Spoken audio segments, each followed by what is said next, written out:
বাবা, আমার সব বন্ধুদের কাছে বাইক আছে কিন্তু আমার কাছে নাই।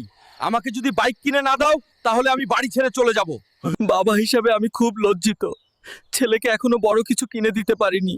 কি আর করব, জমি চাষ করে তো এত টাকা পাই না। স্যার, এই বাইকটার দাম কত?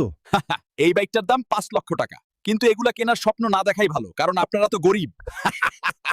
চেয়ারম্যান সাহেব, আমাকে আপনার এখানে একটা কুলির কাজ দিবেন?